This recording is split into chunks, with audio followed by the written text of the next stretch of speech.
पुणे स्थानिक स्वराज्य मतदारसंघामध्ये अर्ज भरण्याचा आजचा शेवटचा दिवस।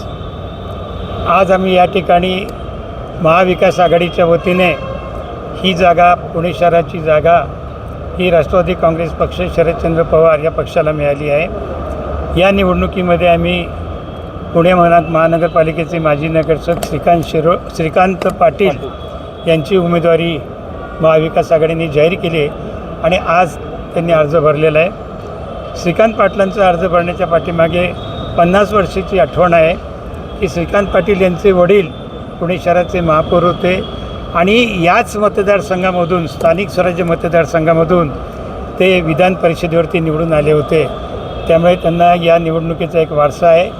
त्यांच्याचबरोबर पर्यायी अर्ज म्हणून आम्ही पिंपरी चिंचवड महानगरपालिकेचे नगरसेवक तुषार कामटे यांचा देखील अर्ज भरलेला आहे। असं म्हटलं जातं की ही निवडणूक राष्ट्रवादी विरुद्ध राष्ट्रवादी, असा प्रकार नाही। ही निवडणूक महाविकास आघाडी विरुद्ध महायुती अशी आहे। या निवडणुकीमध्ये शिवसेना, उद्धव बाळासाहेब ठाकरे, काँग्रेस पक्ष आणि आमचा राष्ट्रवादी पक्ष, तिन्ही पक्ष एकत्रितपणे जिद्दीने ही निवडणूक लढविणार आहे। अंतर जरी किती मोठं असलं तरी या मतदारसंघामधल्या आजपर्यंतच्या निवडणुकामध्ये गेल्या 2-3 निवडणुका पाहिलं असेल की प्रचंड बहुमत असलेला पक्ष देखील पराभूत झालेला आहे। त्यामुळे त्याची पुनरावृत्ती या मतदारसंघामध्ये या निवडणुकीत झाली तर आश्चर्य वाटण्याचं काही कारण नाही। समोर काय चाललं आहे त्याच्याशी आम्हाला काही घेणं देणं नाही। आम्ही आमच्या पक्षाचा अजेंडा घेऊन पुढे चाललेलो आहोत। त्यामुळे महाविकास आघाडी ही शेवटपर्यंत निवडणूक लढवेल।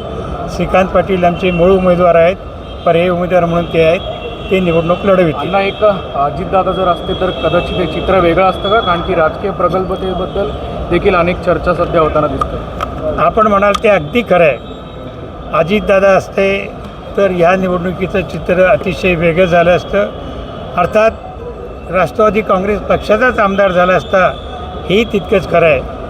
केवळ हीच निवडणूक नाही तर महाराष्ट्रामध्ये होणाऱ्या इतर 16 निवडणुकांमध्ये देखील एक वेगळं चित्र पाहायला मिळालं असतं। पण दुर्दैवाने आज अजितदादा आपल्यामध्ये नाहीत। त्यांची आजही आम्हाला उणीव भासते।